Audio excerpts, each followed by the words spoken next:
Berikutnya, Menteri Koordinator Bidang Kemaritiman dan Investasi memastikan pemerintah tidak akan membuat para petani sawit sengsara oleh aturan DMO hingga CPO. Untuk itu, pemerintah akan terus melakukan berbagai aturan terbaik untuk petani. Usai bertemu pengurus Asosiasi Petani Kelapa Sawit Indonesia atau APKASindo, Menko Bidang Kemaritiman dan Investasi Luhut Binsar Panjaitan memastikan pemerintah mengedepankan petani sawit sehingga tidak menderita. Luhut menjabarkan untuk meningkatkan peran petani, pemerintah akan membuat minyak goreng khusus secara swadaya hingga kemudahan pupuk para petani.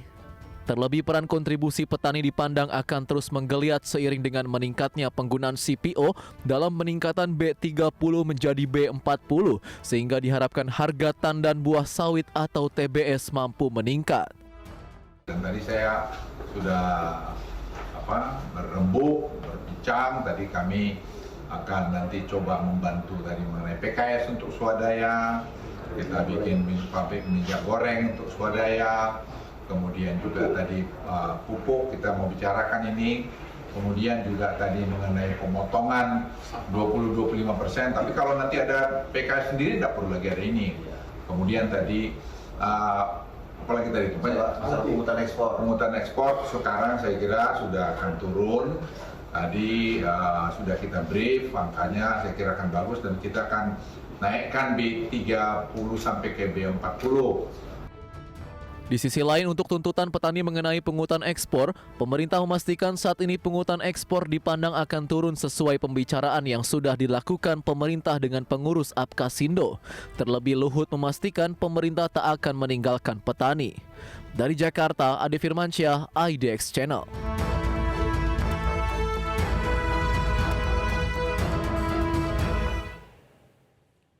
Kita beralih ke informasi selanjutnya. Bank Indonesia mencatat penyaluran kredit bank pada Juni 2022 mengalami peningkatan.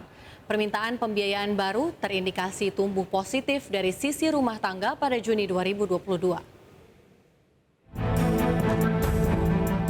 Hasil survei Bank Indonesia menunjukkan penyaluran kredit bank pada Juni 2022 mengalami peningkatan baik dari sisi korporasi maupun rumah tangga.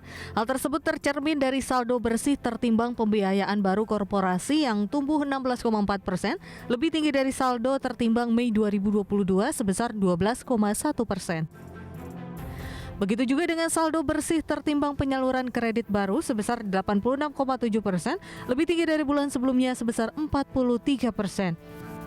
Direktur Eksekutif Bank Indonesia Erwin Haryono mengatakan, penawaran penyaluran kredit baru untuk keseluruhan periode kuartal 2 2022 juga diperkirakan tumbuh lebih tinggi dibandingkan triwulan sebelumnya. Permintaan pembiayaan baru terindikasi tumbuh positif dari sisi rumah tangga pada Juni 2022.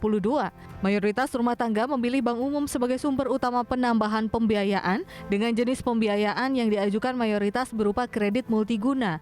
Adapun sumber pembiayaan lain yang menjadi preferensi responden untuk memenuhi kebutuhan pembiayaan antara lain koperasi, leasing, dan fintech. Dari Jakarta, Tim Liputan IDX Channel.